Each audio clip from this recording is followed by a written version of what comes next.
പുതിയ വീഡിയോയിലേക്ക് എല്ലാ കൂട്ടുകാർക്കും സ്വാഗതം. ഇന്ന് നമ്മൾ പോകുന്നത് കാക്കശ്ശേരിയിലെ പ്രസിദ്ധമായ ഇന്ദിരാഞ്ചിറ ശ്രീ ധർമ്മശാസ്താ ക്ഷേത്രത്തിലേക്കാണ്. ഇതൊരു പുരാതനമായ ക്ഷേത്രമാണ്.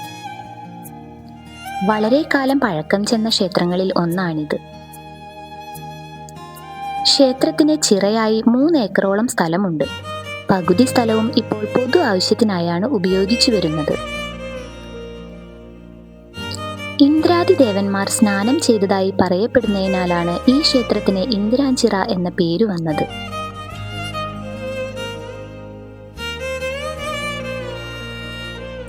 പൂർണ്ണ പുഷ്കല സമേതമായിട്ടുള്ള ശ്രീ ധർമ്മശാസ്താവാണ് ഇവിടത്തെ പ്രധാന പ്രതിഷ്ഠ. ഉപദേവന്മാരായി വേട്ടേക്കരൻ, ഗണപതി, ദുർഗാ ഭഗവതി എന്നിവരും പുറത്ത് നാഗത്താന്മാരും ധർമ്മശാസ്താവിന് കൂട്ടായി ഇവിടെയുണ്ട്.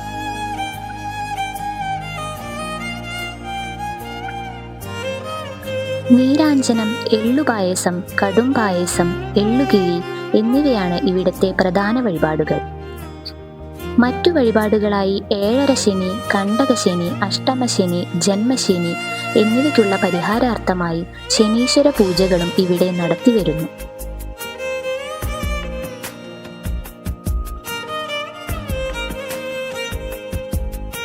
മണ്ഡലമാസാചരണത്തിന്റെ ഭാഗമായി വൃശ്ചികം 1 മുതൽ 41 ദിവസത്തെ സമ്പൂർണ്ണ നെയ്വിളക്കും എല്ലാ ദിവസവും ചുറ്റുവിളക്ക്, അഷ്ടദ്രവ്യ ഗണപതി ഹോമവും വിശേഷാൽ പൂജകളും ഉണ്ടായിരിക്കും.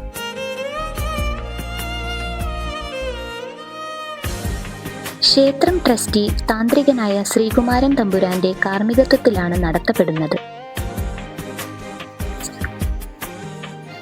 ക്ഷേത്രത്തിലെ കുളത്തിൽ വഴിപാടായി മീനൂട്ട് നടത്തുന്നത് കണ്ണിന് കുളിർമയേകുന്ന ഒരു കാഴ്ചയാണ്.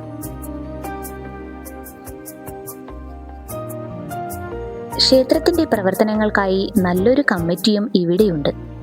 ഈ ദേശം ക്ഷേത്രത്തിന്റെ പേരിലാണ് അറിയപ്പെടുന്നത്. മണ്ഡലകാലത്ത് കെട്ടുനിറച്ച് അയ്യപ്പ ഭക്തന്മാർ ഈ ക്ഷേത്രത്തിൽ നിന്നും ശബരിമല ശ്രീ ധർമ്മശാസ്താവിനെ കാണാൻ പോകാറുണ്ട്. അതിപുരാതനമായ ഈ ക്ഷേത്ര സന്ദർശനത്തിലൂടെ ശ്രീ ധർമ്മശാസ്താവിന്റെ അനുഗ്രഹം എല്ലാ ഭക്തജനങ്ങൾക്കും നേടാവുന്നതാണ്.